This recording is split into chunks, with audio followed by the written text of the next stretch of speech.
Hello guys, সবাই কেমন আছো? আশা করছি ভালো আছো।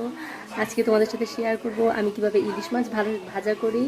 পদ্মার ইলিশ আজকে আমাদের বাসায়, আজকে না কয়দিন হয়েছে আমাদের বাসায় আমার ননাস এসেছে আমেরিকা থেকে। তো তাদের আবার ইলিশ মাছটা খুবই পছন্দ, তো তাদের জন্য ইলিশ মাছ ভাজা করছি। তোমাদের সাথে আজকে শেয়ার করব ইলিশ মাছের রেসিপি, তো সাথে থাকো। আজকে দেখাবো পদ্মার ইলিশ কিভাবে কাটার পরে ভাজা করতে হয়। প্রথমে ভিজিয়ে নিব ইলিশ মাছটা। তারপর সবচেয়ে সহজ পদ্ধতি হচ্ছে চামচ দিয়ে আঁশগুলো তুলে নেওয়া মাছের। এই যে চামচ দিয়ে এরকম করে টান দিলে সবগুলো আঁশ উঠে যায়, তো আর দায়ের ব্যবহার করতে হয় না। নাহলে তো বটি দিয়ে আস্তে আস্তে আস্তে আস্তে করে আঁশগুলো বাছতে হয়। এই যে এখন ধুয়ে নিলাম মাছটা। বাংলাদেশের পপুলার পদ্মার ইলিশ। এখন ইলিশ মাছটা কাটবো।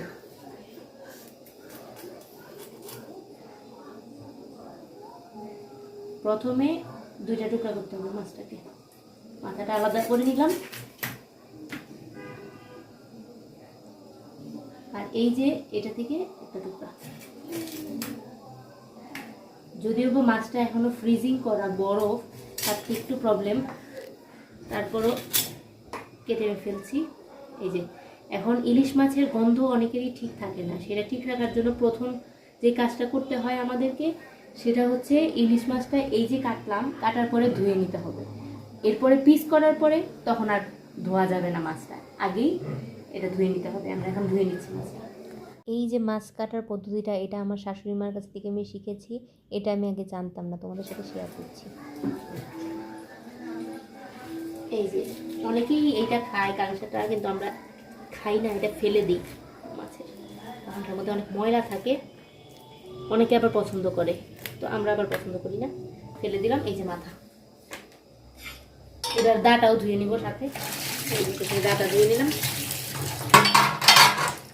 এবার মাছটাকে ধুয়ে নিচ্ছি। এই ছোট মাছ, কিন্তু এটার পেটে ডিম হয়ে গেছে। আমরা লাকি, আমরা ইলিশ মাছে ডিম পেয়েছি। এই যে যেহেতু বরফ হয়ে আছে, এই কারণে ডিমটা আর ভুঁড়িটা একসাথে লেগে আছে। এই যে মাছটা, কি সুন্দর ইলিশ মাছের গন্ধ বের হয়েছে। তোমার ভালো লাগে না গন্ধ? আমার মেয়ে আবার ক্যামেরা দিয়ে ভিডিও করছে, তার আবার গন্ধটা পছন্দ না, কিন্তু সবাই তো ইলিশ মাছ গন্ধের জন্যই খায়। এই যে আমাদের ধোয়া শেষ, এখন আমরা পিস করে নিব। এখন কিন্তু আর পিস করার পরে আমরা আরই করব না, আর ধুবো না, আঙ্গুলের মাপ দিয়ে এখন পিস করে নিচ্ছি। এখানে কলকাতা আলাদা করা যায়, কিন্তু এখন আমরা কলকাতা আলাদা করছি না, যেহেতু ভাজা করব ছোট হয়ে যাবে, এই কারণে একসাথে এই কলকাতা কেটে নিচ্ছি আঙ্গুলের মধ্যে। এই যে দেখো, এইভাবে দিয়ে আঙ্গুল দিয়ে। আসলে পিস করাটা হলো যার যার ব্যক্তিগত ব্যাপার, যে যেমন মাছ খেতে পছন্দ করে সেই সেমন করে পিস করে নেয়, কিন্তু আমাদের পিস করার সিস্টেমটা আমরা এইভাবে করে নিই। এই তো হয়ে গেল ইলিশ মাছ কাটা। এখন ইলিশ মাছ ভাজা। লবণ দিয়ে ভালো করে মেখে নিচ্ছি। তেল গরম হয়ে গেছে, এখন আমরা মাছ ভাজা করে নেব। মাছ ভাজা যদিও সবাই পারে, তারপরও আমি আমারটা দেখাচ্ছি।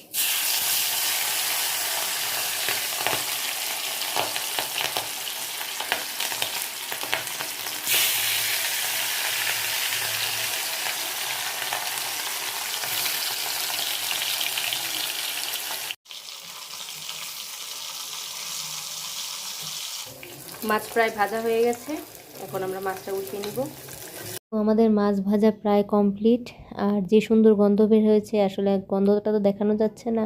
তো অবশ্যই আপনারা বাসায় ট্রাই করবেন এবং আমাদের সাথে থাকবেন। আমরাও নতুন ভিডিও দেওয়ার চেষ্টা করব, এবং প্লিজ সাবস্ক্রাইব করবেন।